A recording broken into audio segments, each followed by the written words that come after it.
하나님 말씀은 히브리서 3장 7절에서 13절까지 말씀입니다. 히브리서 3장 7절에서 13절입니다. 히브리서 3장 7절에서 13절까지 말씀, 우리 같이 함께 7절부터 13절까지 같이 함께 합독하겠습니다. 그러므로 성령이 이르신 바와 같이 오늘 너희가 그의 음성을 듣거든 광야에서 시험하던 날에 거역하던 것 같이 너희 마음을 완고하게 하지 말라. 거기서 너희 열조가 나를 시험하여 증언하고 40년 동안 나의 행사를 보았느니라. 그러므로 내가 이 세대에게 노하여 이르기를 그들이 항상 마음이 미혹되어 내 길을 알지 못하는도다 하였고, 내가 노하여 맹세한 바와 같이 그들은 내 안식에 들어오지 못하리라 하였느니라. 형제들아, 너희는 삼가 혹 너희 중에 누가 믿지 아니하는 악한 마음을 품고 살아계신 하나님에게서 떨어질까 조심할 것이요, 오직 오늘이라 일컫는 동안에 매일 피차 권면하여 너희 중에 누구든지 죄의 유혹으로 완고하게 되지 않도록 하라. 아멘. 오늘은 그의 음성을 듣거든 이라는 제목의 말씀으로 함께 은혜를 나누겠습니다. 우리가 신앙생활하면서 가끔 하나님의 말씀을 오해하는 경우가 있습니다. 특별히 우리가 좋아하는 그런 성경 본문을, 그런 성경 구절을 암송하다 보면 원래 그 의미를 깨닫지 못하고 그 의미를 파악하지 못할 때가 있습니다. 그리고는 그 약속의 말씀만 이루어지기를 반복합니다. 우리가 금요일에 나눈 것처럼 금식 기도가 그 중에 하나입니다. 예전에 오살리 금식 기도원을 갈 때 차에서 항상 이사야 58장의 말씀을 틀어주었습니다.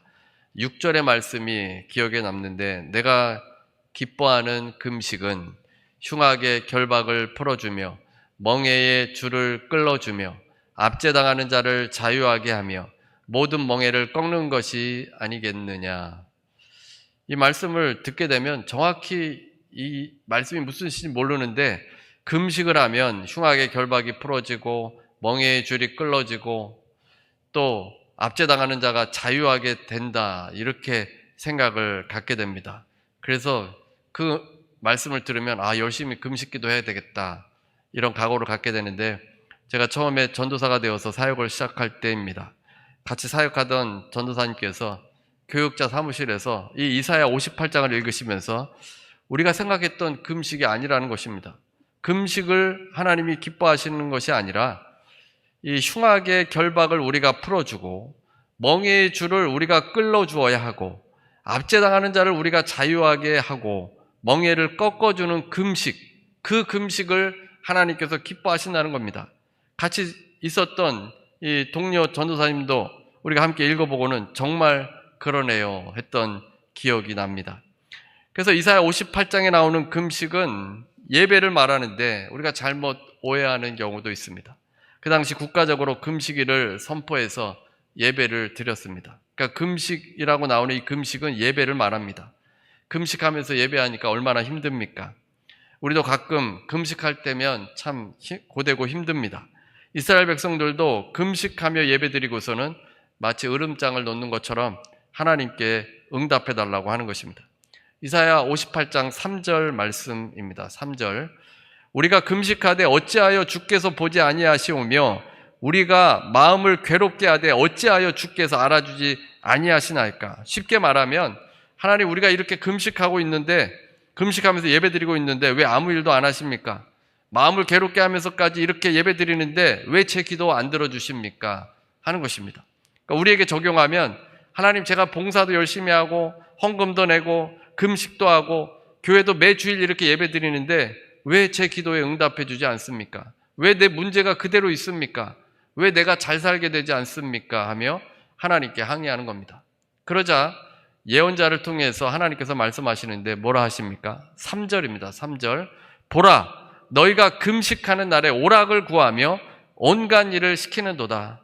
금식하는 날에 오락을 구하며 온갖 일을 시킨다고 했습니다. 이 오락이라는 것이 무엇인지 조금 분명하게 설명을 해줄 필요가 있는데, 현대인 성경에서는 이렇게 번역했습니다. 현대인 성경.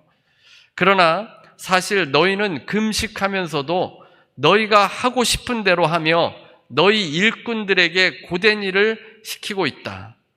금식은 예배라 했습니다. 그래서 예배를 드리는데 이 예배 때는 일을 멈추게 해야 합니다. 모든 이스라엘 백성들이 다 평안 가운데 샬롬을 경험해야 하는데, 이스라엘 백성들이 하나님께 예배는 드린다고 하면서 실제적으로는 자기들이 하고 싶은 대로 했다는 겁니다. 자신들의 욕심대로 일꾼들에게 고된 일을 시켰습니다. 금식하며 하나님께 예배를 드리는 목적이 무엇입니까? 하나님을 예배 드리는 것입니다. 내가 하고 싶은 것을 하는 것이 예배가 아닙니다. 하나님과의 만남이 예배입니다. 그래서 하나님과 만날 때, 이 세상에 중요한 사람 만날 때 대충 만나는 사람은 없을 겁니다.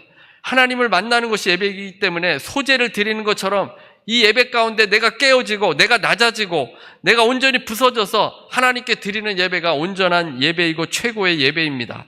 그래서 예배는 내가 중심이 되는 것이 아닙니다. 내가 예배의 판단자가 되는 것이 아닙니다. 하나님께서 중심이십니다. 그런데 이스라엘 백성들이 예배를 드린다고 하면서 자기가 하고 싶은 대로 행했고 일꾼들에게 고된 일을 시켰습니다. 말씀대로 하지 않고 왜 일꾼들에게 고된 일을 시킨 것이겠습니까? 하나님의 약속의 말씀을 믿지 못하기 때문입니다. 그렇게 해서라도 돈을 더 모으려고 했습니다. 예배를 드리면서도 두 마음을 품었던 것입니다. 이스라엘 백성들이 포로였는데 70년 만에 다시 예루살렘으로 귀환했습니다. 그럼에도 절망하고 주저앉아서 하나님의 약속을 믿지 못했던 것입니다. 사람들을 괴롭게 하면서 자기 욕심을 채우려고 이익을 쫓아 살았던 겁니다. 그래서 주님께서는 이사야 58장에서 약한 사람을 도울 때 내가 너희들의 기도에 응답하겠다 말씀해 주셨습니다. 비방하거나 억압하고 조롱하는 말을 버리고 굶주린 자의 배를 채우라고 권고하였습니다. 그래서 차준희 교수는 이 부분에 대해서 한마디로 자기 중심적인 예배가 문제라고 지적했습니다. 이기적이고 자기 중심적인 삶이 깨어지지 않고 바뀌어지지 않는다면 하나님께서 그 예배 역겨워하시고 가증스럽게 여기십니다. 하나님을 믿는 하나님의 백성들이 주님을 전적으로 신뢰하고 주의 말씀대로 살아야 합니다. 그래야 주께서 우리의 기도를 들으시고 응답해 주십니다. 그러니까 처음 여러분이 하나님을 믿을 때 그 마음으로 변하지 말아야 합니다. 처음 하나님 믿을 때 어땠습니까? 그 말씀이 너무나도 귀하고 하나님을 섬기는 것, 구원받은 것이 너무나도 감사해서 전적으로 하나님을 신뢰했을 겁니다. 그러나 이제 신앙생활이 점점 오래 가다 보면 이제는 인간적인 수단에 의지하게 됩니다. 금식하면서도 예배하면서도 전폭적으로 주님을 신뢰하지 않고 내 인간적인 머리로 부족한 부분을 채우려고 하는 겁니다. 근데 하나님께서 분노하십니다. 예배는 내가 문제를 받아내기 위한 수단이 아닙니다. 예배는 거룩하신 하나님을 만나는 시간이고 주님을 믿고 신뢰하며 그 말씀대로 살기를 고백하는 시간입니다. 이스라엘이 이렇게 된 것은 그들의 마음이 굳어졌기 때문입니다. 하나님으로부터 멀어졌기 때문입니다. 하나님의 약속대로 믿지도 않고 신뢰하지도 않으니까 그 예배가 받아들여지지 않았습니다. 기도응답도 받지 못했습니다. 그래서 이사야를 통해서 하나님께서 말씀하시는 것입니다. 이 말씀은 이방인에게 주는 것이 아니라 이스라엘 백성들에게 주는 것입니다. 이스라엘 백성들이 마음이 굳어지니까 이방인과 같이 하나님에게서 멀어진 것입니다. 오늘 히브리서 말씀도 예수님을 믿는 유대인 크리스찬들에게 주시는 말씀입니다. 이제 예수님을 믿기 시작했으면 성령이 임하고 신앙생활을 시작하면서 감사함이 넘치게 됩니다. 그런데 이제 시간이 흘러가면서 신앙의 회의를 느끼고 다시 유대교로 돌아가려고 했습니다. 죄의 문제가 다 해결되었다는 것이 믿겨지지 않았고 유대교의 정결 의식이나 회당에서 율법을 지키는 것이 더 좋아 보이게 된 것입니다. 그래서 히브리서 기록자는 예수님을 믿고 그 믿음 가운데 거하라고 간곡하게 말씀해 주고 있는 겁니다. 오늘 본문 7절입니다. 7절, 히브리서 7절, 3장 7절. 그러므로 성령이 이르신 바와 같이 오늘 너희가 그의 음성을 듣거든. 3장 앞부분에서는 예수님의 탁월성을 말해 주었고 그 사역이 이스라엘의 위대한 지도자 모세보다 더 큰 분임을 설명했습니다. 그리고 오늘 본문에서는 모세 당시의 불신앙의 결과를 말해주고 있습니다. 그리고 복음을 붙들 것을 말씀해 줍니다. 그래서 오늘 설명의 배경은 출애굽 이후 광야 시대의 이스라엘의 불신앙입니다. 여기에 인용된 말씀은 시편 95편 7절에서 11절 말씀인데, 이 인용된 말씀을 증거로 하면서 성령이 이른 바와 같이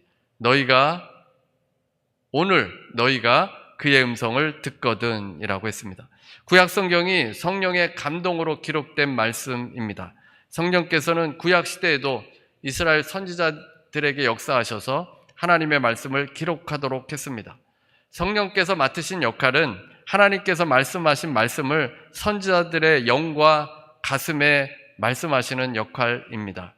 그 말씀을 빠짐없이 모아서 예언자들은 기록으로 남겼고, 인간이 이해하고 읽을 수 있도록 하나님의 뜻을 인간 언어로 기록하게 한 것입니다. 이 말씀은 시대를 초월해서 우리에게도 주시는 말씀입니다. 성령께서 오늘날에도 각자의 마음에 역사하셔서 그 말씀을 깨닫게 하시고 삶에 적용하도록 해주셨습니다. 그의 음성을 듣거든 이라는 말씀은 출애굽 세대가 잘못 행동한 그 전철을 밟지 않도록 하나님의 음성을 듣고 순종하라는 것입니다. 그때는 오늘입니다. 오늘 너희가 7절을 다시 보겠습니다. 그러므로 성령이 이르신 바와 같이 오늘 너희가 그의 음성을 듣거든. 오늘 듣고 순종하라는 것입니다. 히브리서는 구약의 말씀을 지금 시대에 적용해서 말씀을 해주고 있습니다. 구약의 대제사장은 과거에만 존재한 것이 아니라 예수께서 대제사장이 되셔서 지금도 우리 가운데 서 계십니다. 그러면 이스라엘이 잘못 행한 것은 무엇입니까? 8절입니다. 8절.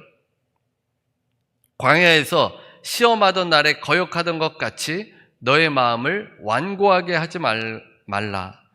이 사건은 출애굽한 이스라엘이 광야를 행진하던 도중에 르비딤의 장막을 쳤을 때의 일입니다.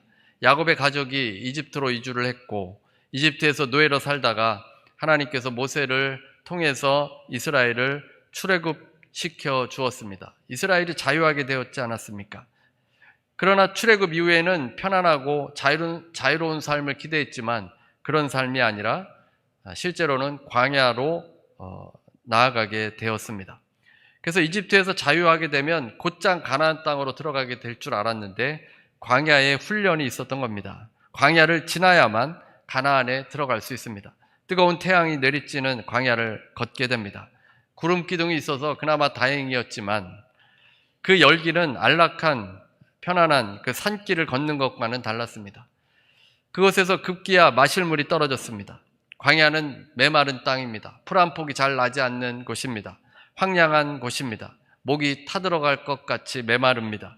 그때 모세가 반석을 쳐서 물이 나와서 이스라엘 백성들이 다 마시게 되었습니다. 그런데 그 사건을 정리하면서 출애굽기 17장 7절에 이렇게 말씀합니다. 17장 7절입니다. 그들이 여호와를 시험하여 이르기를 여호와께서 우리 중에 계신가 안 계신가 하였음이더라. 그들이 하나님을 시험했다는 겁니다. 하나님이 우리 중에 계신가 안 계신가를 테스트했다는 것입니다. 하나님께서 이러한 행동에 격분하셨습니다. 이들의 행동을 반역으로 규정 지으셨습니다. 오늘 본문 8절에서도 말씀해 주고 있습니다. 8절입니다. 광야에서 시험하던 날에 거역하던 것 같이 너희 마음을 완고하게 하지 말라. 이스라엘 백성들이 광야에서 하나님을 시험해서 하나님을 거역한 것입니다. 여기서 시험하던 이라는 단어는 어떤 사람이나 물건의 질을 검토하는 것입니다. 누군가를 믿지 못해서 시험하는 것입니다. 이스라엘 백성들이 하나님을 시험한 겁니다. 목이 말라서 먹을 것이 없으니까 하나님이 이것을 해줄 수 있겠는가 하면서 하나님을 의심하고 시험했다는 겁니다. 그런데 이스라엘 백성들은 역사상 유례가 없을 정도로 하나님의 기적을 많이 체험한 사람들입니다. 이집트에서는 10가지 재앙이 임하는 것을 보았고 고센 땅에는 하나님의 보호로 그 재앙이 임하지 않았습니다. 홍해바다를 건넜습니다. 광야에서 만나를 먹었습니다. 잠시 당하는 어려움 때문에 하나님을 믿지 못하고 시험하려 든 것입니다. 그 모습이 구원을 베푸시고 가나안에 이스라엘을 그곳에 들이셔서 풍성한 삶을 살게 해주시려는 하나님에 대한 모독 이었다는 것입니다. 9절입니다. 9절. 거기서 너희 열조가 나를 시험하여 증험하고 40년 동안 나의 행사를 보았느니라. 이스라엘은 그 외에도 하나님의 많은 역사를 보았습니다. 성경에 다 기록되어 있지 않습니다. 40년 동안 많은 기적들을 보게 되었는데 이스라엘이 계속 하나님을 거역했다는 겁니다. 그래서 우리에게 말씀하시는 것은 8절 하반절에 보면 너희 마음을 완고하게 하지 말라. 완고하게 하지 말라는 것입니다. 우리가 신앙생활하다 보면 마음이 완고해질 수 있다는 겁니다. 한글 성경은 마음을 강팍하게 하지 말라고 했습니다. 원어로 보게 되면 고집이 세서 하나님의 인도하심에 무감각한 심령의 상태입니다. 하나님께서 역사하지 않는다고 생각하는 겁니다. 하나님을 비아냥거립니다. 하나님께서 뭘 할 수 있겠나, 이런 의심을 갖는 마음의 상태, 그 상태, 무감각해져서 하나님을 거부하는 상태, 그 고집스러운 상태가 바로 이 거역하는 그런 상태인 것입니다. 이사야 58장처럼 예배를 드리면서도 그 마음 한구석에는 하나님이 안 해줄 것 같으니까 일꾼을 동원해서 일을 시키는 모습입니다. 그리고는 하나님께 또 왜 안 들어주냐고 불평만 합니다. 완고해진 것입니다. 이집트 왕이 이스라엘 백성들을 보내라는 하나님의 명령을 들었을 때 거부하고 마음을 완고하게 했습니다. 마음이 굳어져서 하나님의 말씀을 듣지 않고 고집을 피웠습니다. 첫 번째 재앙, 두 번째 재앙, 이 정도만 벌써 봐도 하나님이 전능하다는 것을 알기 때문에 마음을 돌이켜야 되는데 마음이 굳어져서 계속 무감각해서 듣지 않는 것입니다. 결국 10번째 재앙까지 가지 않았습니까? 마음이 강팍하게 되는 것, 곧 불행하게 되는 것입니다. 마음이라는 단어가 헬라어로는 카르디아입니다. 헬라어에서 이 단어는 생명의 중심부입니다. 인간의 전체 지적, 영적 중심부를 지칭하는 데 사용이 되었습니다. 기쁨이나 고통, 화평 같은 정서의 자리이고 이성적인 힘과 능력의 자리입니다.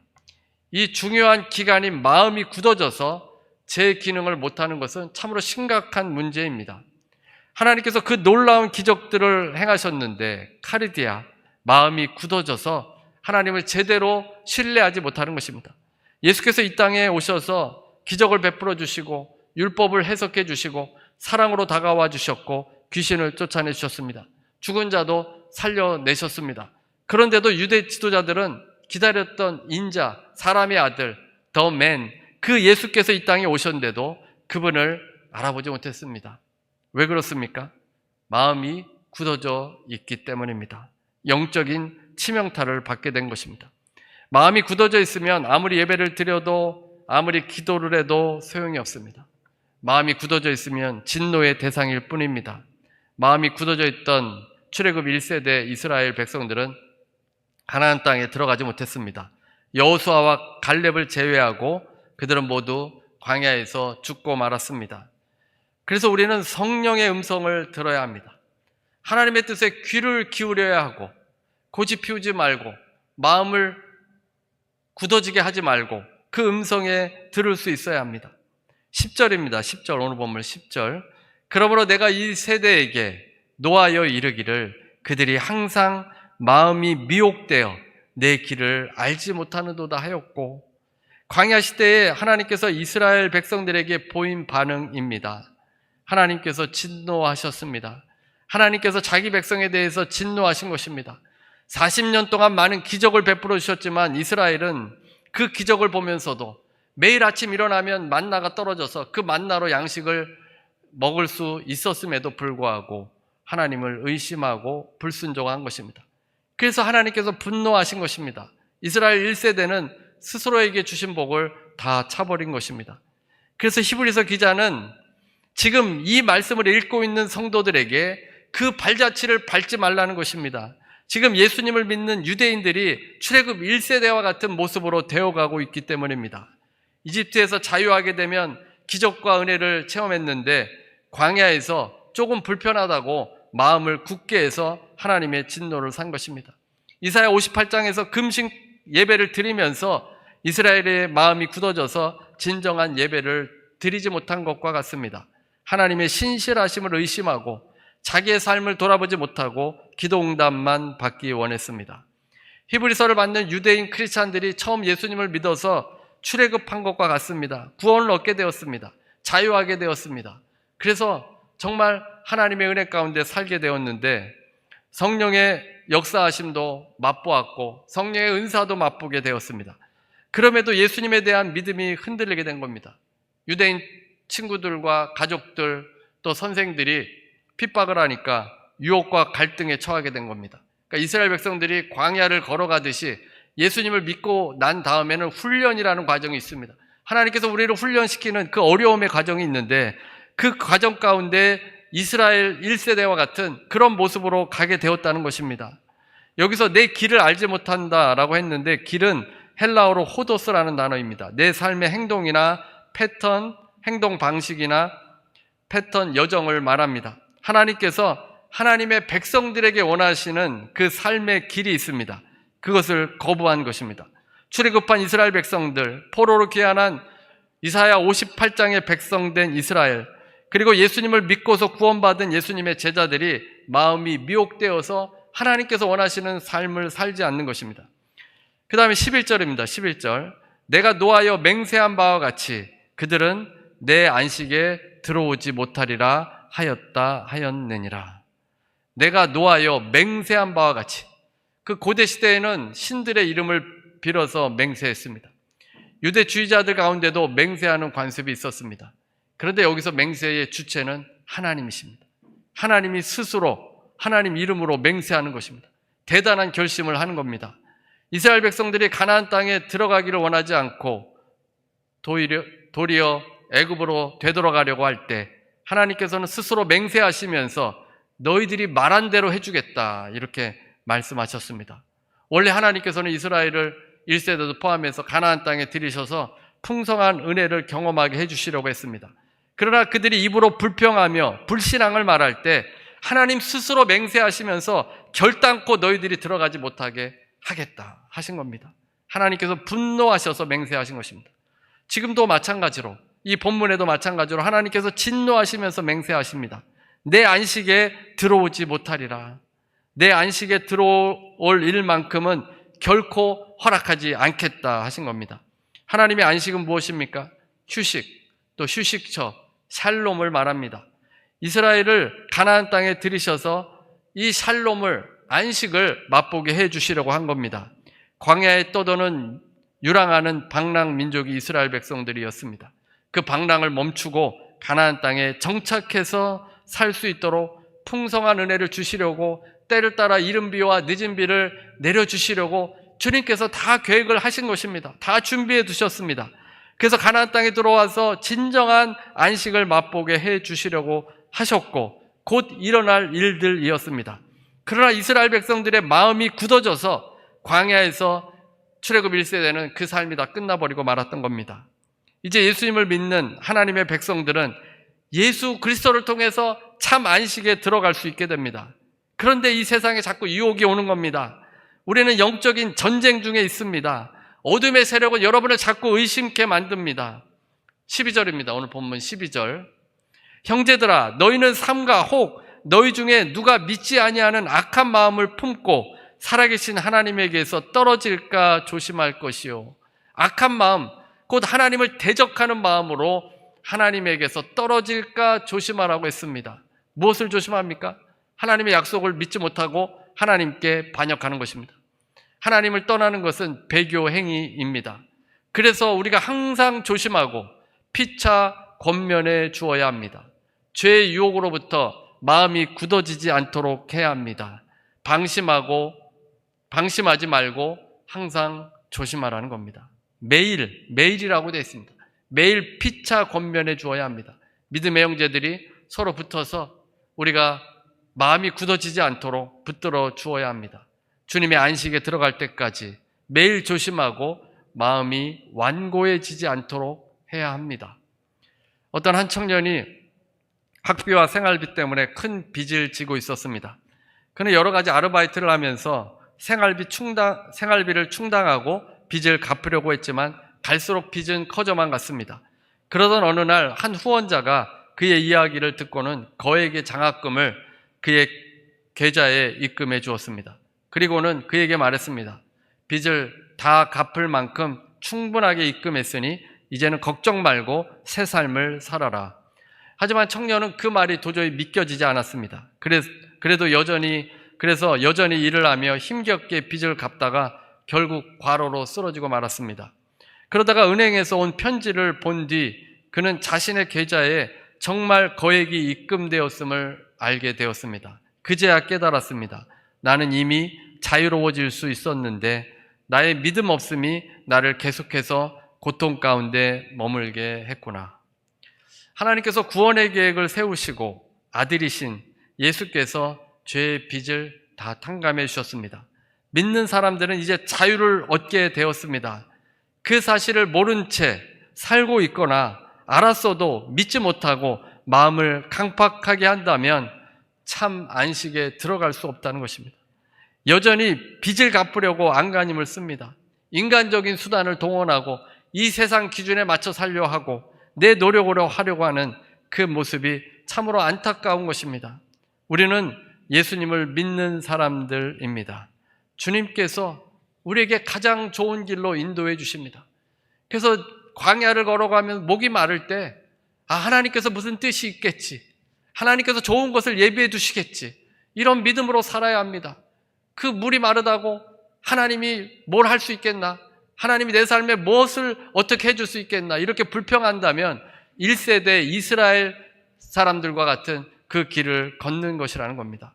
히브리서 11장 6절입니다. 히브리서 11장 6절, 믿음이 없이는 하나님을 기쁘시게 하지 못하나니 하나님께 나아가는 자는 반드시 그가 계신 것과 또한 그가 자기를 찾는 자들에게 상 주시는 이심을 믿어야 할지니라. 하나님께 나아갈 때 뭐가 있어야 합니까? 믿음이 있어야 합니다. 하나님이 살아 역사하신다는 것을 믿고 나아가야 합니다. 여러분의 온갖 문제, 어려움 다 하나님께서, 예수께서 짊어지시고 가셨습니다. 그 주님을 믿고 그 믿음으로 살라는 겁니다. 또 하나님께서는 상을 주시는 분이십니다. 그 주님만 믿으면 하나님의 안식에 우리가 다 들어갈 수 있습니다. 이 세상의 죄의 유혹으로부터, 이 세상의 가치로부터 마음을 지켜내고 오직 주님께만 소망을 두시는 여러분 되시기를 주님의 이름으로 축원합니다. 우리 찬송가 488장 찬송 부르시고 우리 기도하는 시간 갖도록 하겠습니다. 488장입니다. 이 몸의 소망 무행가. 사랑의 하나님, 주님께서 오늘 말씀을 통해서 또 우리에게 말씀을 들려주셨습니다.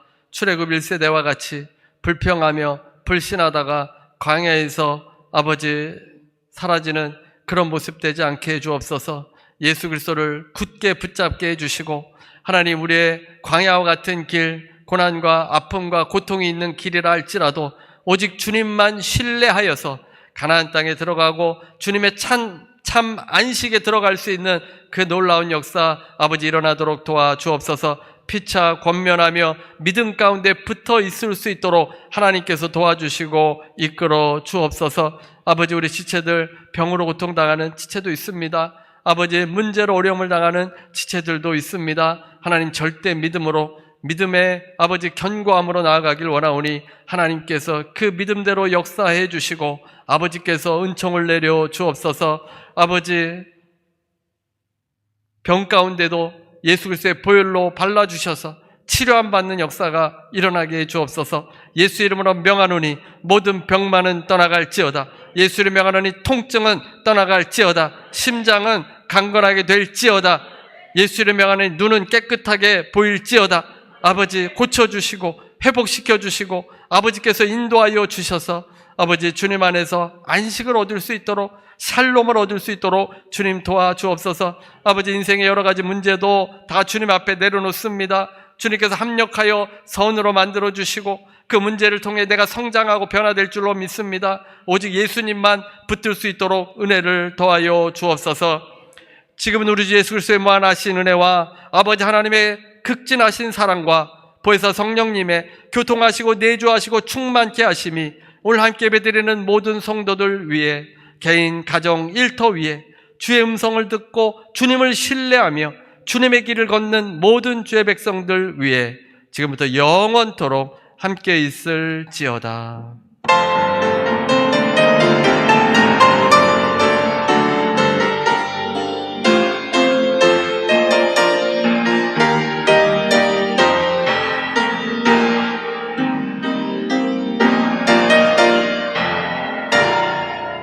하나님께 감사의 박수 드릴 수 있습니다.